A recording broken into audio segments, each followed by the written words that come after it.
মস্তি কথা এবং পূর্ণিমা এবং পূর্ণিমা পূর্ণিমা আজকের লাভেলো এবং পূর্ণিমার অতিথিকে জানেন?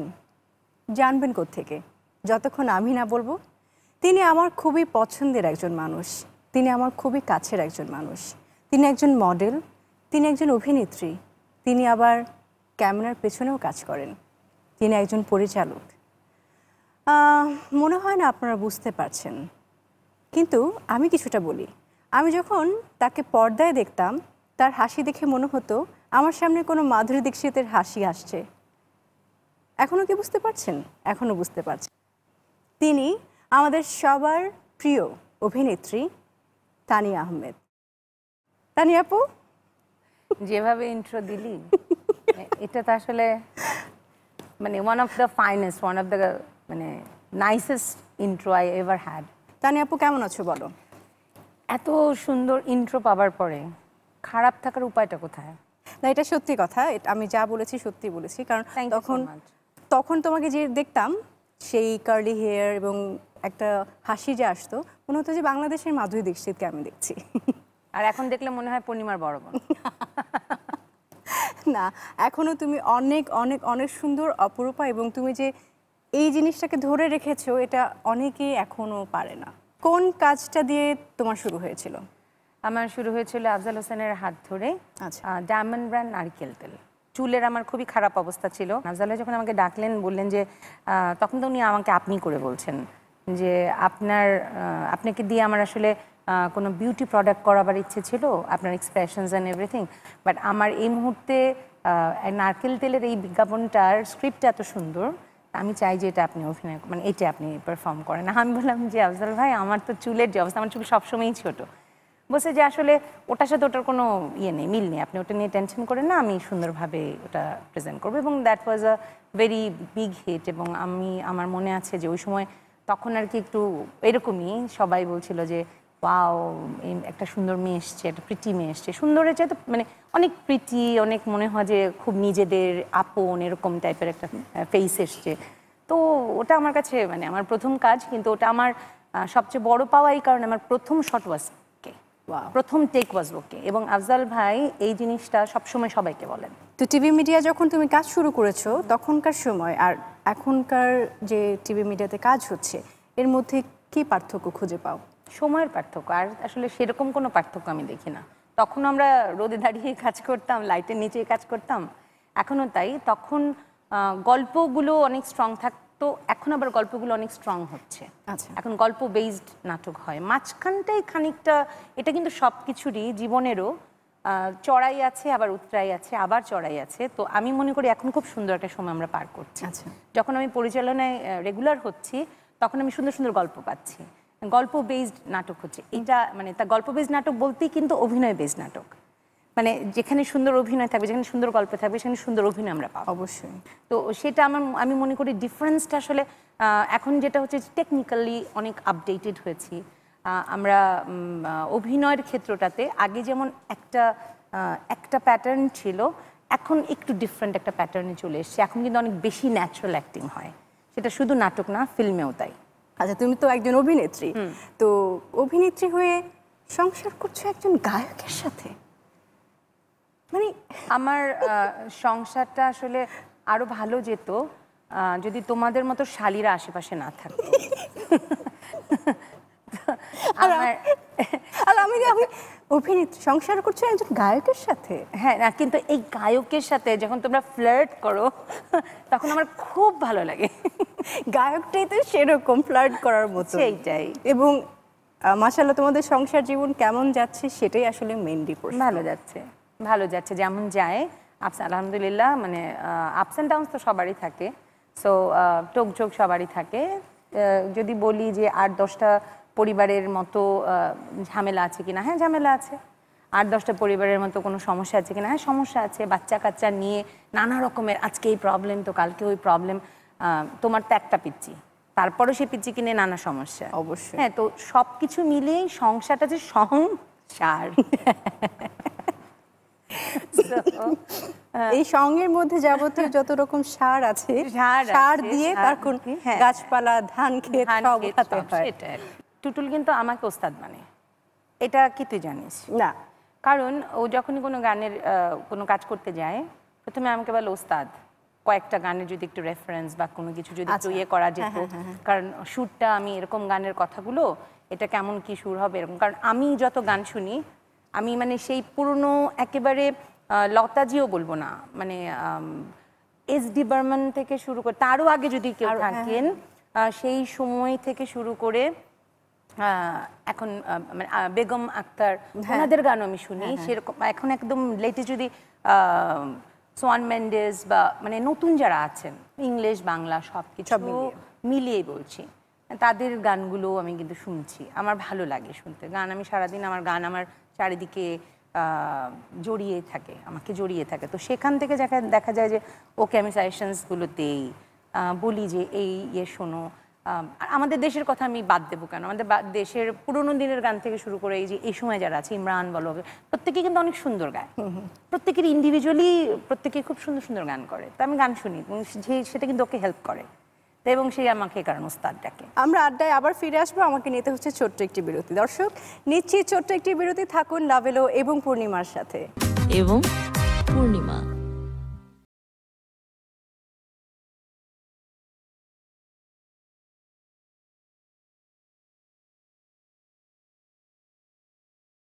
এবং পূর্ণিমা ফিরে এলাম লাভেলো এবং পূর্ণিমায়। আমার সাথে আছেন জনপ্রিয় অভিনেত্রী এবং পরিচালক তানিয়া আহমেদ। আমি যতটুকু জানি তোমার সাথে আমার তোমার পরিচালনা একটা কাজ করার আমার সৌভাগ্য হয়েছিল। সেখানে আমি জানি যে তুমি খুব ভালো লেখো, খুব ভালো কবিতা লেখো। সেটা কি মাঝে মাঝে আসলে যেটা হয় কি এই জিনিসটা মনে করে আমি আবার অনেক সময় অনেক কিছু করি না, যে Jack of all master of নান এরকম যেন না হয়ে যায়। তবে আমি যখনই যে কাজটা করেছি আমি খুব যত্ন নিয়ে সুন্দর করে কাজটা করার চেষ্টা করি। তুই আমার ডিরেকশনে কাজ করেছি এবং দেখেছিস যে আমি আমার কাজের জায়গাটা, কাজের পরিধিটা আমি কিন্তু আমার জান প্রাণ দিয়ে করি একদম। কবিতার বিষয়টা যেটা আমি ছোটবেলা থেকেই মানে লিখতে পছন্দ, ছন্দগুলো আমাকে ভালো, আমাকে টানে, কবিতা আমাকে টানে, পেইন্টিং আমাকে টানে। তো আমার বাসায় তো যাওয়া হয়েছে এবং আমার বাসার দেয়ালগুলো দেখেছি, প্রত্যেকটা দেয়ালই কিন্তু মানে আমার নিজের ইয়ে করা। 2.5-3 মাস ধরে আমি কাজ করেছি। তো যেটা হয় যে ওই লেখার জায়গাটা, মানে লেখার জায়গাটা হঠাৎ করে মনে হয় যাচ্ছে 2 লাইন লিখি, তো সেরকম হয়েছে আর কি। কখনো কি মনে হয়নি যে এটা আমি প্রকাশ করি বা বইমেলায় প্রকাশ করি বা আমার লেখা কিছু না হয় অপ্রকাশিতই থাকুক কেন? আমি বলি মানে আমার কাছে যেটা মনে হয় যখন আমি থাকবো না, যখন আমি চলে যাব, কিছু প্রকাশ করবার মতো থেকেই যাক না, সেই সময় হয়তো প্রকাশিত হলো তার অপ্রকাশিত কিছু ইচ্ছে, কিছু স্বপ্ন। তুমি এমন একটা কথা বললে আমি আসলে আর কোনো প্রশ্ন খুঁজে পাচ্ছি না। যাই হোক, তারপর আমাকে ফিরে আসতে হচ্ছে প্রশ্নের মধ্যে। কবিতা লেখা বা ছন্দ মিলিয়ে এই যে তোমার এতগুলো গুণ, এত প্রতিভা, আবার তুমি বলছো তুমি আর্ট করো, আর্টের যে প্রতিভা, তুমি কখনো মনে হয়নি যে একটা এক্সিবিশন দেই? আমি আর্ট করি বলতে কীরকম, আমি এটা কিন্তু ওই যে মানে কর্নার ধুয়ে মানুষ মাঝে মাঝে হয় না যে কিছু কাজ করে ফেলে, লাইক আমি উল্লেখ করব না কোনো নাম, কিন্তু তারপরে আমি বলছি যে আমি যখন দেয়ালে আমার মনে হলো যে এই বাসাটা এত সুন্দর, কিন্তু এই বাসাটা দেয়ালের একটা করে দেয়াল যদি একটু ডিফারেন্ট কিছু করা যায় তাহলে ভালো লাগবে, তখন আমাদের খুব স্বভাবসুলভভাবেই কিছু খুব নাম করা কোম্পানিজ আছেন যারা পেইন্টিংয়ের, যারা ওয়াল পেইন্টস অ্যান্ড এভরিথিং করেন, তাদের সাথে যখন আমি যোগাযোগ করলাম তখন দেখলাম যে জিনিসগুলো আমি চাচ্ছি সেগুলো এক স্কোয়ার ফিট বা এত দাম বলছে, সেটা আমার জন্য, আমার শখ পূরণের জন্য আমি এত টাকা খরচ করতে আমার কাছে মনে হয়েছে যে জিনিসটা আমি দেখছি ওরা যদি পারে, ওরা তো মানুষই করবে, তো ও যদি পারে তাহলে আমি কেন পারবো না, আমি লেটস গিভ ইট ট্রাই। সেই রকম একটা চিন্তা থেকে প্রথমে একটা ছোট্ট জায়গা করবার পরে দেখলাম যে না হয়তো, তারপরে এই একটা করে আমার পুরো বাড়িরই বিভিন্ন দেয়াল, অসাধারণ পেইন্টিং আমি দেখেছি। এখন আসি আবার আমার জানেমান টুটুল ভাইয়ের প্রসঙ্গে। আচ্ছা ঠিক আছে। টুটুল ভাইয়ের সাথে তোমার সম্পর্কটা কিভাবে শুরু হয়েছিল? যেটা হয় যে ওই যে অনুষ্ঠান, ওই যে মানে হাগ হয়নি কিন্তু পরিচয় হয়েছে, বাচ্চু ভাইয়ের সাথে আমার খুব ভালো সম্পর্ক ছিল এবং আমাকে খুবই স্নেহ করতেন এবং আমি উপস্থাপনা করতাম বলতে কি আমি এখনও করি, উপস্থাপনাটা আমার পছন্দ। মানে এটা হয় কি এক ধরনের আধিপত্য বিস্তার করা যায়। কিন্তু আজ এখানে আমি আছি, আমি খুব করে আছি, মানে অনেক নিজেকে আড়ষ্ট করে আছি যে এখানে পূর্ণিমা আমাকে প্রশ্ন করছে আর আমি উত্তর দিচ্ছি। তো উপস্থাপনার এটা হচ্ছে উপস্থাপকের একটা অনেক বড় ব্যাপার কিন্তু। তো এই জিনিসটা এই কারণেই কিন্তু আমাকে উপস্থাপনা করতে আমার ভালো লাগে। তো যেটা হয় যে আমি উপস্থাপনা করতাম এবং ওইটাও আফজাল ভাই কিন্তু আমাকে স্টার ডায়েরি বলে একটা ভিডিও ম্যাগাজিন বেরোতো, সেখানেও আফজাল ভাই জোর করে তুই পারবি। আফজাল আমি জীবনেও পারবো না, তুই পারবি, তুই বান্দর, তুই পারবি। আমাকে স্ট্রেটলি বান্দর ডাকতেন। হ্যাঁ, তো ওইটা থেকে শুরু এবং তারপরে উপস্থাপনা এবং তারপরে মানে টুটুলের সাথে আমার পরিচয় হচ্ছে এই উপস্থাপনার মাধ্যমে, নট অভিনয়ের মাধ্যমে।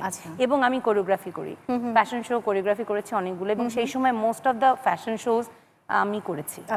এবং ওই সময় ওই এলআরবির সাথে জয়েন্টলি, মানে একটা গ্রুপ, মানে আমার সাথে আমার ফ্যাশন শো, আমার কোরিওগ্রাফিতে, আর হচ্ছে এলআরবির শো ছিল, শো পারফরমেন্স। তো আমি অ্যাজ আ মডেল কাজ করতাম, আমি পাশাপাশি কিন্তু মডেলিং এর পাশাপাশি কিন্তু আমি কোরিওগ্রাফির কাজ চালিয়ে গেছি এবং ছেলে মেয়ে তৈরি করেছি। আজকে যে ছেলে মেয়েগুলো দাঁড়িয়ে আছে বড় বড় জায়গায় মডেলিং এর, আই ফিল রিয়েলি গ্রেট যে এই ছেলে মেয়েগুলো আমার সাথে সাথে কাজ করে, টুম্পা, লুনা, ওরা সবাই কিন্তু মানে বড় বড় জায়গায় পৌঁছে গেছে।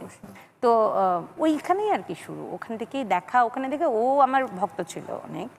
তো এসআই টুটুল তার তখন ছিল না, তখন ছিল টুটুল। তো যাই হোক, আমার পেছনে পেছনে অনেকটা দৌড়েছে। আচ্ছা, তারপরে দৌড়াতে দৌড়াতে একসময় হয়তো পাশাপাশি চলে এসেছে। বাহ, চমৎকার। তানিয়া আপু, তোমার প্রথম চলচ্চিত্র নির্মাণ ভালোবাসা এমনই হয়, এই ছবি নিয়ে আমাদেরকে কিছু বলো। যখন তুমি এই ছবিটির কাজ করছো, এই ছবিটার কাজ করতে গিয়ে যে গল্পটা ছিল, গল্পটা আমি মানে আমাদের টোটাল শুটিংটাই হয়েছে দেশের বাইরে। বাইরে কাজ করবার অভিজ্ঞতা এমনি আমার আছে, মানে লাইক আমি সিরিজের ডিরেকশন দিয়েছি, এ টিম বলে একটা সিরিজ। তো আসলে ফিল্মটা তো অনেক বড় একটা বিষয়, সেখানে কাজ করব এবং আমার যে সিলেকশন ছিল হিরোর, সে হঠাৎ করে পায়ে ব্যথা পাওয়াতে সে যেতে পারলো না। তখন সাজ্জাদকে আমরা সিলেক্ট করলাম। সাজ্জাদকে সিলেক্ট করার পরে আমার কাছে মনে হয়েছে যে না, সিলেকশনে অতটা ভুল ছিল না, কারণ যেহেতু গল্পটা শুধুমাত্র প্রেমের গল্প না, মানে যেটাকে বলে তথাকথিত প্রেম, শুধু হিরো হিরোইন থাকবে, প্রেম হবে, ভিলেন থাকবে, এরকম টাইপের গল্পটা ছিল না। এটা প্যারালালি দুটো গল্প গেছে, দুটো বন্ধুর প্রেম এবং একটি ছেলে একটি মেয়ের প্রেম। তো দুটো এইভাবে যেহেতু গেছে গল্পটা, এবং ওখানে মিশু সাব্বির এবং সাব্বির, মীর সাব্বির, দুই সাব্বির খুব সুন্দর ক্যারেক্টার প্লে করেছে ওখানে, এবং ওদেরকে দিয়ে আসলে মূল গল্পটা আমাদের দেখা যায় যে শুরু হয় এবং শেষের দিকটায় এসে দুই বন্ধুত্বের জায়গাটা।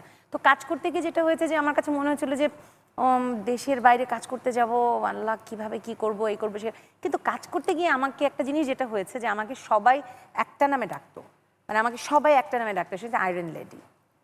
আমি সকাল 7টা থেকে মানে একদম 7টা থেকে শুটিং শুরু হতো, তার আগে আমাকে উঠতে হতো। আর দেশের বাইরে শুটিংয়ের একটা অসুবিধা যেটা আছে, দেশের বাইরে বড় বড় বাড়ি আছে কিন্তু অনেক অনেক টয়লেট নেই। তো এটা কিন্তু অনেক প্রবলেম ফেস করতে হতো, যে লাইন থাকতো, যে কে গোসল আগে, কে ফ্রেশ হবে, কে হবে, এরকম একটা বিষয় থাকতো। কিন্তু 7টার সময় আমার শুটিং শুরু হতো রাত্র 2টা, 2:30, 3টা পর্যন্ত, কারণ পরের দিনের কাজটাকে আবার আমি করতাম, শুটিং আগে শেষ করে দিতাম, কিন্তু পরের দিন আমি কোন কোন কাজগুলো করবো। কিন্তু দেশের বাইরে কাজ করতে গেলে অনেক ধরনের প্রতিবন্ধকতা, এটা পাবো না, ওটা পাচ্ছি না, গাড়ি দরকার ছিল, গাড়ি কালকে দিতে পারবে না, পরশু দিবে, কারণ গাড়ির সিন কালকে করা আছে, তাহলে আমি গাড়ির সিন কি করবো না করে অন্যান্য সিনগুলোকে আবার সর্ট আউট করা। তো সেই জিনিসগুলোতে আমাকে মিশু সাব্বির অনেক হেল্প করেছে, আমি তার কাছে অনেক কৃতজ্ঞ। কিন্তু আসলে ওই জায়গাটায় আমি অনেক কষ্ট করেছি এবং সবাই আমাকে বলতো যে একটা মানুষ। এবং আমি ফিল্মটা যাই হয়েছে, যা কিছুই হয়েছে, A to Z, মানে A to Z আমি করেছি, মানে কালার গ্রেডিং আমি শিখেছি, আমি একদম হাতে ধরে ধরে ধরে ধরে নিজে শিখেছি হোয়াট ইজ কালার গ্রেডিং, কোনটা স্পেশাল এফেক্টস অ্যান্ড এভরিথিং, সব কিছু আমি নিজে বসে থেকে থেকে সব কিছুই করেছি। এটা আমার জন্য অনেকবার রাতের পর রাত খেটেছি, রাতের পর রাত জেগেছি। বাহ, তো এটা আমার জন্য একটা অনেক বড় ইয়ে। আমি ইনশাল্লাহ হয়তো বা আমার নেক্সট মুভিটাতে এটার অনেকটা অনেক বেটার, আরো বেটার, অনেক বেটার কিছু করতে পারবে। তো এই নেক্সট মুভিটা আমরা কবে পাচ্ছি? আমি আসলে আমার এই প্রথম মুভির একটা ব্যাড এক্সপিরিয়েন্স ছিল, যে আমার যে গল্পকার, মানে যে আমাকে গল্পটা দেবার কথা ছিল বা চিত্রনাট্য যার করে দেবার কথা ছিল, আমি নামটা উল্লেখ করতে যাচ্ছি না, সে আমাকে ফ্লাই করবার 3 দিন আগেও ঠিকমতো পুরো গল্পটা দিতে পারেনি, আচ্ছা। যে কারণে আমি গুছিয়ে ইয়ে করতে পারিনি। তো এটার জন্য আমার একটা জেদ মাথার ভিতরে, আমি যাই করি না কেন, আমি মুভি তো অবশ্যই ইনশাল্লাহ করব, কারণ আমার পরিবারই চলচ্চিত্র জগতের সাথে সম্পৃক্ত। তো আমার এর ভেতরে তো রক্তটা তো বইছে। তো আমি চাইবো যে পুরো গল্পটা ঠিক নিয়ে প্রি প্রোডাকশন, যেটাকে বলে প্রি প্রোডাকশনটা, স্ট্রং প্রি প্রোডাকশন নিয়ে দেন আই উইল গো। নিতে হচ্ছে একটি বিরতি। দর্শক নিচ্ছে একটি বিরতি, থাকুন আমাদের সাথে, থাকুন লাভেরও এবং পূর্ণিমার সাথে। এবং পূর্ণিমা।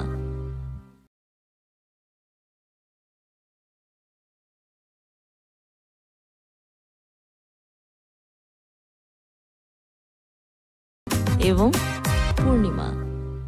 ফিরে এলাম লাভেলো এবং পূর্ণিমাতে। আমি চলে যাচ্ছি প্রশ্নে। অভিনেত্রী না হলে তোমার কি হওয়ার স্বপ্ন ছিল? শিক্ষক, আচ্ছা, বাহ। টিচার। এখন যে প্রতিনিয়ত যে স্বপ্নটি তোমার দেখা হয়, প্রতিনিয়ত যে স্বপ্নটা দেখা হয়, আমি একটা ব্যাকপ্যাক নিয়ে ওয়ার্ল্ড ট্যুরে বেরিয়েছি। তানিয়া আপু, তুমি তো অনেক বছর ধরে সংসার করছো টুটুল ভাইয়ের সাথেই। এই যে এত বছরের সংসার, এই সংসার ধরে রাখার মূল মন্ত্রটা কি? মুখ বন্ধ, চোখ বন্ধ, কান বন্ধ। কার, তোমার না তার? আমার। আচ্ছা, কারণ আমি যে বললাম আশেপাশে যে তোমাদের মতো সুন্দরীরা অসহ্য, আই হেট ইউ গাইজ। তারপর ছবির আশায় সব মেনে নিচ্ছি, কথা সব কথা মেনে নেব আজকে আমি। ঠিক আছে। আচ্ছা, টুটুল ভাইয়ের কোন গুণ দেখে তুমি মুগ্ধ হও? ও সিম্পলিসিটি, এবং ওর একটা গালে টোল পড়ে সেটা। হ্যাঁ। ও মাই গড। আচ্ছা, টুটুল ভাইয়ের সবচেয়ে খারাপ অভ্যাস কোনটি? মাঝে মাঝে প্রচন্ড বদরাগী। আচ্ছা, মাঝে মাঝে মাঝে মাঝে যখন রেগে যায় ওর নিজের কন্ট্রোল থাকে না। যদি আরেকটা যদি বলি যে ওর খারাপ যেটা, যে টাইম মেনটেন করতে পারে না। এটা যেমন যে কোনো মানুষ যখন আমাকে বলবে যে তানিয়া আপু আপনি কখন আসবেন, আমি যদি বলি 5টা, ধরেই নেবে যে উনি 5টার মধ্যেই আসবে। আর টুটুল যদি বলে 5টা, মানুষ ধরেই নেবে যে 8টা বাজবে। এটা আমরা দেখেছি কয়েকটা আড্ডায়, হ্যাঁ, হ্যাঁ, সেটাই। টুটুল আসছে আসছে আসছে, কামিং সুন, কামিং সুন। এবং সবাই এভরিবডি থট যে হয়তো আমার রেডি হতে সময় লেগেছে। না, তুমি সবসময় আগে ছিলে। আমি সবসময় আগে, আমি তো আগেই চলে এসেছি। তুমি সব প্রোগ্রামে দেখে কি তানিয়া আপু আগে চলে আসে, টুটুল ভাই কই, আসছে রে আসছে রে, আসছে, এই তো তো সেই রাত 10টা 11টা 12টা। সেটাই। তানিয়া আপু, মিডিয়ায় তোমার সবচেয়ে কাছের বন্ধু কে? মিডিয়ায় আমার সবচেয়ে কাছের বন্ধু যদি আমি বলি, তাহলে বলবো আমি ইবনে হাসান খান। আচ্ছা, ও আমার সবচাইতে কাছের বন্ধু। যেহেতু মিডিয়ার তো ছোট একটা জায়গা না, বিশাল বড় একটা জায়গা। অভিনয় শিল্পী বা অন্যান্য জায়গাগুলোতে আমি আর যেতে যাচ্ছি না, কারণ ওই মানুষগুলোর সাথে আমার কাজের ক্ষেত্রটাতেই দু এক সময় মানে মাঝে মাঝে দেখা হয়। কিন্তু হাসান আমাদের ফ্যামিলি ফ্রেন্ডের মতো, মানে ও হয়ে গেছে ওরকম। তো সেই জায়গাটা থেকে ও আমার খুবই ক্লোজ। এরকম আরও কিছু বন্ধু আছে, মারিয়া নূর আমার অনেক ভালো একটা বন্ধু। তেমনি আমার সমসাময়িক যদি আবার বলো, তাহলে আমি বলবো মৌ আমার খুব ভালো বন্ধু। বিপাশা আমার অসম্ভব ভালো বন্ধু। বিপাশার সাথে আমার বন্ধুত্বটা অনেক পরে হয়েছে, কাজ করেছি খুব লিমিটেড। আচ্ছা। ওর সাথে কিন্তু আমার কাজের সম্পর্ক এরকম না, এই আড্ডারই সম্পর্ক। আচ্ছা, আমরা যে আমাদের একটা ছোট্ট গণ্ডি আছে, সেই গণ্ডির ভেতরেই বিপাশার সাথে আমার ক্লোজ হওয়া, কাছে আসা। এবং আমি শুরু থেকে যেটা হচ্ছে কি, ওর সাথে কেমন যেন একটা মানে কেমন যেন টিউনিংটা খুব সুন্দর হয়ে গেছে। আরেকটা মানুষের কথা, মানে সে হচ্ছে, আমি যদি বলি যে মিডিয়ায় কোন মানুষটার সাথে আমার অসম্ভব ভালো সুইট রিলেশন, সেটা হচ্ছে শাওন। এই মানুষটার কথা না বললে মানে আমার মনে হয় আমার জীবনটা অপূর্ণ রয়ে যাবে, আমার এই ভালোবাসার জায়গাটা অপূর্ণ রয়ে যাবে। তুমি সম্প্রতি জাতীয় চলচ্চিত্র পুরস্কার পেয়েছো, সেটা তোমার এই শাওন আপুরি পরিচালনায় একটি ছবিতে। এটা না আমার কাছে খুব মানে আমার একটা স্বপ্নের চরিত্র। মানে আমি যতবার এখনও যদি আমাকে কেউ বলে যে কৃষ্ণপক্ষ উপন্যাসটা এই যে নাও পড়ো, বা আমার যদি পড়তে ইচ্ছে করে, আমি কিন্তু জানি যে এই লাইনটা এসে আমার চোখের পানিটা পড়বে, আমার সেই লাইনটাতে এসে চোখের পানি পড়ে। আমি কোনোভাবে নিজেকে আটকে রাখতে পারি না। সেটা যে ভাই বোনের জায়গাগুলো, যখন ওই যে বোনটার ফিলিংগুলো বোনটা বলতে থাকে না, এই জায়গাগুলোতে উপন্যাসেও যেভাবে আছে। এবং স্যার সবসময় বলতেন এটা ওনার স্বপ্নের একটা চরিত্র, জেবা চরিত্র। হ্যাঁ, আমি শাওনের কাছে এই কারণেই কৃতজ্ঞ, আমি মনে করি যে ও অসম্ভব ভালো একজন অভিনেত্রী। ওরও নিশ্চয়ই এই চরিত্রটা অসম্ভব পছন্দের একটা চরিত্র, যেহেতু হুমায়ুন আহমেদের অসম্ভব পছন্দের একটা চরিত্র।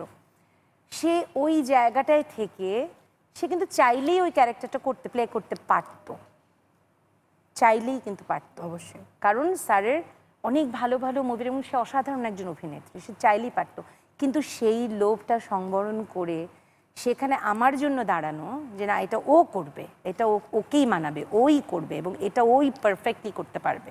আমি পরিচালনার জায়গাটা, অনেক মানুষ কিন্তু পরিচালনা করেও কিন্তু পাশাপাশি অভিনয় করে যায়, হ্যাঁ, কিন্তু ও ওই জায়গাটা মানে ছেড়ে দিয়ে এই যে মানে আমি মনে করি যে এটা তো অনেক বড় কলিজা লাগে, অনেক বড় মন লাগে, এবং এটা একবার না, এটা বহুবার হয়েছে তোমার। বহুবার হয়েছে। আমি রূপালী রাত্রিবাড়ি হুমায়ুন স্যারের একটা টেলিফিল্ম করেছিলাম, ওটাতে আমি অনেক অ্যাওয়ার্ড পেয়েছি, কিন্তু যে চরিত্রটা আমার করবার কথা ছিল সেই চরিত্রটা কিন্তু আমি করিনি। আচ্ছা, ওটা শাওন বললো যে না এটা তানিয়া করুক, এটা যদি তানিয়া করে এটা তানিয়া অনেক হবে, এবং স্যারের সাথে যখন কথা হলো স্যার বলে হ্যাঁ তুমি ঠিকই বলেছো, এবং সেই আমার যে চরিত্রটা করবার কথা এটা সুইজারল্যান্ডে গিয়ে আমরা সুইচ করলাম পরে। আচ্ছা, আমার সমস্ত ড্রেস ওকে দিলাম, ওর সমস্ত, কারণ ওই ক্যারেক্টারটা এক রকমের, এই ক্যারেক্টারটা এক রকমের, এবং এই যে বিষয়গুলো, এই যে ছাড় দেওয়ার বিষয়গুলো, এটা আমি ওর কাছে প্রচুর পেয়েছি। কে কি বলে আই ডোন্ট কেয়ার, অনেকেই অনেক কিছু বলতে পারে, আই ডোন্ট কেয়ার, আমি ওর কাছে যে ভালোবাসা পেয়েছি আমি ওর কাছে ঋণী। এই প্রসঙ্গে যেহেতু আমাদের হুমায়ুন আহমেদ স্যারের কথা চলেই আসছে, আর তুমি স্যারের সাথে থেকে স্যারের সামনে স্যারের অনেকগুলো কাজ তুমি করছো, তো স্যারের সম্পর্কে কিছু যদি বলতে। স্যারের সম্পর্কে আসলে বলতে গেলে না পুরো একটা অনুষ্ঠান লাগে, একটা অনুষ্ঠানে হয় না, অনেক অনেক অনেক অনুষ্ঠান লাগে, কারণ স্যার এমন একজন মানুষ যে মানুষের কাছে শিখবার অনেক কিছু আছে, জানবার অনেক কিছু আছে, বুঝবার অনেক কিছু আছে, বলবার অনেক কিছু আছে। কারণ স্যার কিন্তু শুধু একা বলতেন না, উনি কিন্তু অন্যকেও বলার সুযোগ দিতেন, তার মানে তোমার বলবার সুযোগ ওখানে আছে। কিছু মানুষ আছে যারা জ্ঞানী, তারা শুধু জ্ঞান দিয়েই যায়, সে একাই বলবে, কেউ কারোর কথা শুনবে না, কিন্তু স্যার কিন্তু প্রচুর মানুষের কথা শুনতেন। আমরা অনুষ্ঠানের শেষের দিকে চলে এসেছি, তো আমার শেষের একটা সেগমেন্ট থাকে ঝটপট প্রশ্ন উত্তর, তো সেইখানে আমরা চলে যাই। যে স্বপ্ন এখনো পূরণ হয়নি, বিদেশ ভ্রমণ বা পৃথিবী ভ্রমণ। মানুষের জন্য আগামীতে কি করতে চাও? খুব ভালো কিছু মুভি উপহার দিতে চাই। নিজের উপর কখন রাগ হয়?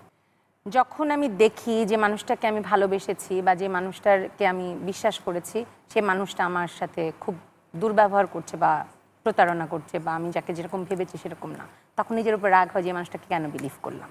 রাজনীতি করার ইচ্ছে আছে? না। তোমার হাতের সবচেয়ে ভালো রান্না কোনটি? আমার সব রান্নাই খুব ভালো। টুটুল ভাইয়ের সবচেয়ে পছন্দের খাবার কি তোমার হাতের? ডাল, ভাত, আলু ভর্তা, ভাজি, এগুলো পছন্দ, কিন্তু আমার হাতের আসলে ইনোভেটিভ রান্না আমার বাচ্চারা বেশি পছন্দ করে। আমাদের ঝটপট প্রশ্ন উত্তর শেষ। তোমার সাথে আড্ডা দিয়ে খুবই ভালো লাগলো, এবং তোমার মূল্যবান সময় থেকে আমাদের লাভেলো এবং পূর্ণিমাতে সময় দিলে, এবং তোমার সম্পর্কে আমি একটা কথা বলতে চাই যে তানিয়া আপুর মতন মানুষ আমি খুবই কম দেখেছি ইন্ডাস্ট্রিতে, এই মিডিয়াতে, কারণ অনেকের সাথে মিশি, অনেকের সাথেই কাজ করি, কিন্তু সবার সাথে একটা ভালো সম্পর্ক হতে গিয়েও পরের দিকে সেটা টিকে থাকে না। কিন্তু এই একটা মানুষ, তার সাথে যার একবার ভালো সম্পর্ক হবে সেটা আজীবন থাকবে, এবং কখনো মানুষের বদনাম, মানুষের পেছনে কথা বলা আমি তানিয়া আপুর কাছ থেকে কখনো পাইনি। সে সবসময় ভালোবেসে গেছে। তোমার সম্পর্কে আমার তেমন। আমরা বলি না যে কাটা দিয়ে ওঠে, আমার পুরো শরীরে কাটা দিয়ে উঠেছে, কারণ এত সুন্দর করে একটা ছোট বোন বড় বোনকে ইন্ট্রো করিয়ে দিয়েছে প্রথমেই সেটা ছিল সেই ফিলিংটা। আর পূর্ণিমা যেখানে থাকে সেই জায়গাটা, মানে ওর নাম আসলে পূর্ণিমা, এটা পুরোপুরি ও বুঝিয়ে দেয়, ও ওই জায়গাটা পুরো আলোকিত করে ফেলে, এবং ওর মানে মিষ্টি হাসি, শুধু মিষ্টি হাসি না, ও যে কি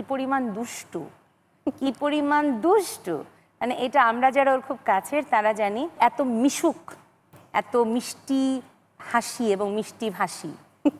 হ্যাঁ, এই মানুষটাকে আমার বন্ধু মহলে পেয়ে আমি আসলে নিজেকে কত বড় ফিল করছি এটা আসলে আমি বোঝাতে পারবো না। আমি তোকে অনেক ভালোবাসি। Thank you so much. লাভেলোর পক্ষ থেকে তোমার জন্য আছে ছোট্ট একটি উপহার।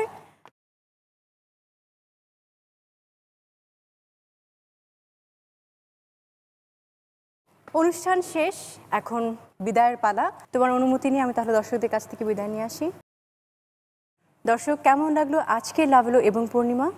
আমার তো খুবই ভালো লেগেছে, কারণ আজকে আমার অতিথি ছিল আমার খুবই পছন্দের একজন মানুষ, এবং তাকে আমি অনেক অনেক অনেক বেশি ভালোবাসি। আজকে টেলিভিশনের সামনে আমি নিজেই বুঝি, সে সবসময় আমাদের মনের ভেতরে থাকবে এবং শ্রদ্ধার চোখে থাকবে। আপনারা সবাই ভালো থাকুন, সুস্থ থাকুন, এবং আগামী পর্বে নতুন অতিথির সাথে দেখা হবে লাভেলো এবং পূর্ণিমাতে। সবাই ভালো থাকবেন।